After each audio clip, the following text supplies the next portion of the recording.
我哋嚟到終極測試，今次我哋試50格紙巾，估唔到呢個座廁咁細隻，衝力咁強勁，50格紙巾都完全難佢唔到啊！佢嘅雙旋沖水技術靜得嚟又沖得乾淨，冇晒啲藏污納垢嘅死角位，清潔起上嚟就更加之衛生啦。嗱，香港嘅單位出咗名細，廁所更加唔使講啦，裝完嘅座廁就連轉身都有困難啊！咁部分嘅廁所仲會有橫喉位同埋枕頭位，變相就令安裝座廁嘅時候更加棘手啦。咁為咗改善以上嘅問題呢，今日就會同大家開箱呢一個 INNEX 雙旋避枕壺座廁。佢有日本設計，外形靚仔之餘又細細隻，啱晒香港啲細單位用啦。咁唔講咁多啦，今日就同大家準備咗幾個實測，一齊嚟試一試呢個 INNEX 雙旋避枕壺座廁啦。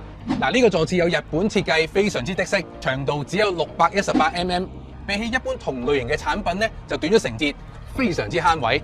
雙旋避枕壺有壺呢個壺字咁特別，原來喺日本嘅傳統文化，稻荷神係掌管財富，而壺就係稻荷神嘅侍者啦。咁 INNEX 呢個日本品牌就係攞咗壺字呢個諧音去代表背後嘅弧形避枕位。呢個設計係可以避開晒呢啲橫喉位，變相令安裝座廁嘅時候更加貼牆，咁就可以騰出更加多嘅活動空間啦。嗱，咁提提大家，話就話呢個設計可以避開到啲橫喉，咁但係始終每一個單位嘅喉管設計咧都會有啲分別，咁所以建議大家買座廁之前咧都要記得度一度個位置同埋尺寸先好買啦。一個座廁除咗睇得，仲要沖得，咁今日就等我測試一下佢嘅雙旋沖水技術，睇下佢嘅沖力如何先。今次我哋用嚟做測試嘅紙巾唔係啲一撕就爛嘅紙巾，而係消委會嘅高分推薦嚟㗎。呢一個沖力測試，我哋會分咗唔同嘅程度嘅。第一次我會將12格嘅紙巾放入個座廁入邊，對佢嚟講絕對冇難度噶啦。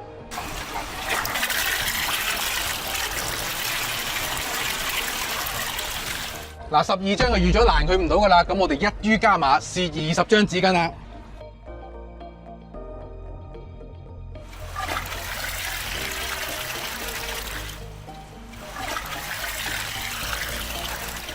我哋嚟到終極測試，今次我哋試50格紙巾，睇下佢咪真係咁沖得先。提提大家喺屋企真係唔好亂咁試啊，因為其他座廁係未必沖得到噶。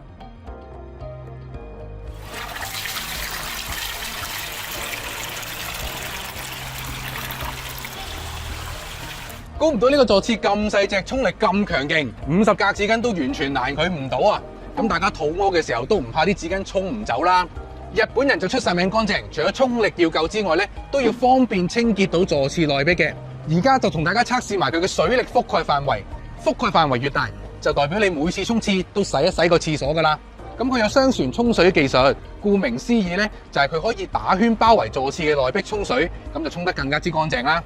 佢嘅雙旋沖水技術靜得嚟又沖得乾淨，加埋流線型無邊設計，冇晒啲藏污納垢嘅死角位。清潔起上嚟就更加輕鬆，更加之衛生啦。咁啱啱就開箱完呢個 INNEX 雙旋避枕壺座廁，就發現日本品牌嘅出品果然係唔同啲。難得佢的式靚仔之餘，仲非常之沖得。INNEX 喺日本有100年嘅歷史，喺香港機場、高級商場以至港鐵沿線都會見過佢哋嘅產品，仲有自家嘅售後團隊，有晒專業嘅維修支援。而最後佢嘅售價都只係2000零蚊，市面上係冇同級嘅日本品牌可以做到呢一個價格，所以佢係真心抵玩。咁假如你淨係物色緊一個既沖得又慳位嘅座廁，就不妨考慮一下佢啦。